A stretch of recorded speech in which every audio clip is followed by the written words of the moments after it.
Okay, let's finish up the 2.09 lesson. We just have to go through the Reality of Versailles activity online. So make sure you have the reading guide completed. Check your answers with the lesson answer key. And let's look at the Reality of Versailles online activity.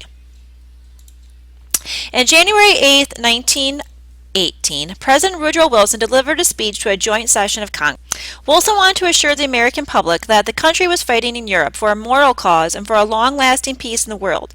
Wilson's speech included his plan for obtaining such lasting peace. These 14 points incorporated most of his personal ideals and values. 11 months later, the armistice that ended the Great War was signed, and on January 18, 1918, the Paris Peace Conference opened. During negotiations, Wilson argued for a peace based on his 14 points. He was opposed by French Prime Minister Clemenceau, who sought to blame and punish Germany for the war. Behind the scenes, Britain's Prime Minister David Lloyd George tried to find a compromise between the French and American positions. By the beginning of May 1919, Britain, France, and the United States, known as the Big Three, had finally worked out all the terms of the peace treaty. On June 28, 1919, the new German foreign minister agreed to sign the treaty, which was ratified by the League of Nations in January 1920. Were Wilson's goals for lasting peace achieved in the terms of the Treaty of Versailles? Evaluate whether or not the terms of the Treaty of Versailles incorporated Wilson's goals as expressed by his 14 points. Okay, so let's click on the link here. Wilson's high ideals. By early 1918, Woodrow Wilson was thinking ahead to what would happen after the Great War ended. He hadn't asked for a declaration of war against Germany just to defeat that nation. He wanted a lasting peace in Europe. He also wanted to make the world safe for democracy. Wilson knew that a generous peace would help accomplish this. To help ensure this would happen, he outlined his idealistic plan for a lasting peace in his 14 points. Paraphrase each excerpt from Wilson's 14 points by telling what you think he meant. Then indicate what issue, problem, or concern from the Great War before or during Wilson was addressing. Click Next to proceed. Open covenants of peace. No private international understandings of any kind, but diplomacy shall proceed always frankly and in the public view. Okay, so what is he trying to say there? That you should not have secret meetings and secret alliances. If you're going to be having discussions between countries, it should be out in the open so everybody's aware of it. And what that was trying to address were all the secret alliances that took place prior to the Great War. So let's review, see if we're on track. Suggested paraphrase, nations should have formal agreements of peace and conduct diplomacy out in the open, not in secret.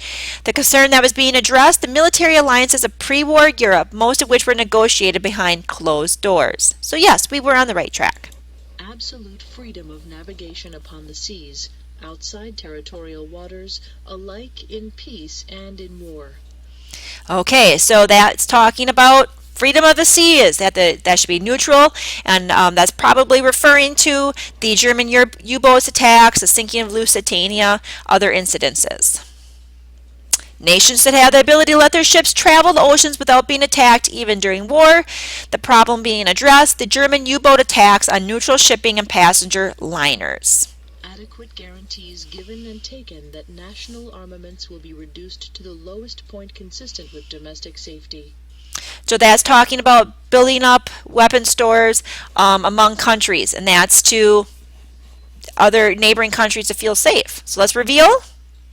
Nations to reduce the amount of artillery, guns, naval ships, tanks, and warplanes to a number necessary only to ensure their own security, not to wage war against other nations. The problem being addressed, the buildup of German and British navies prior to the war. If nations have large armaments, they might be tempted to wage war.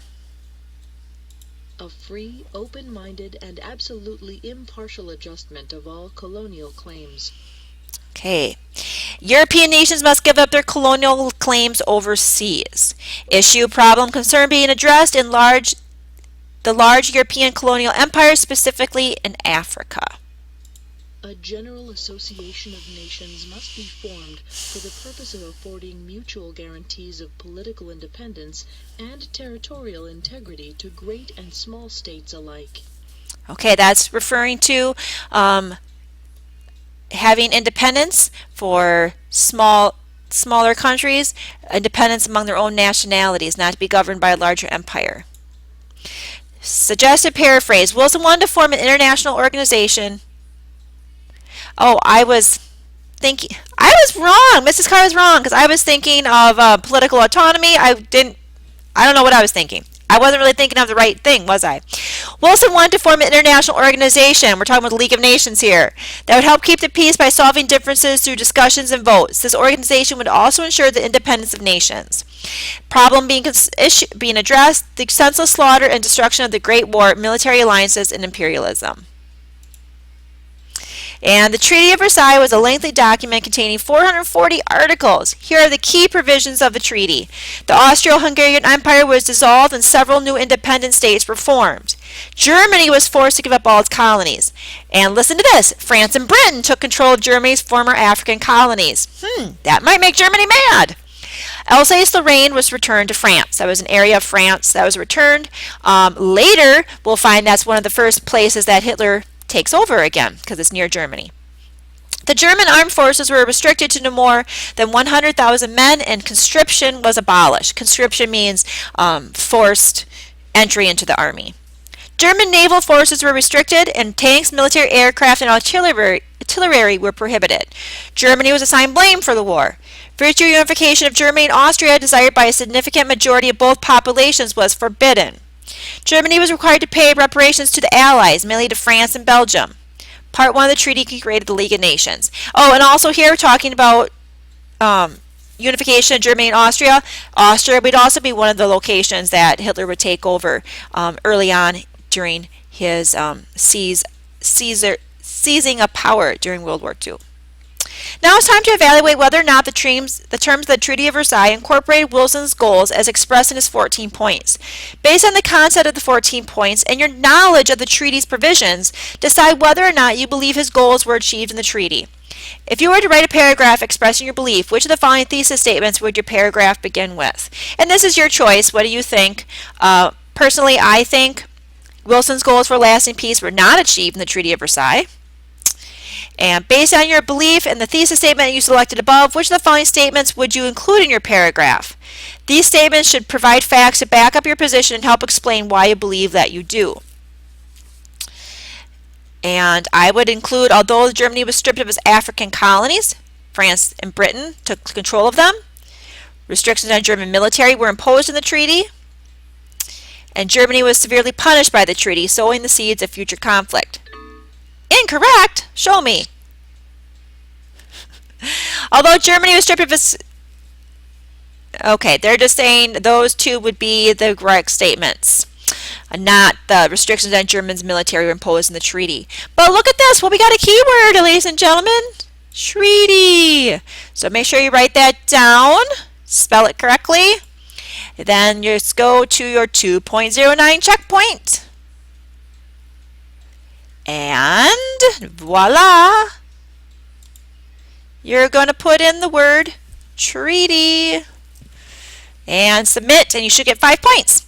So congratulations, and thank you for watching the 2.09 video. Have fun.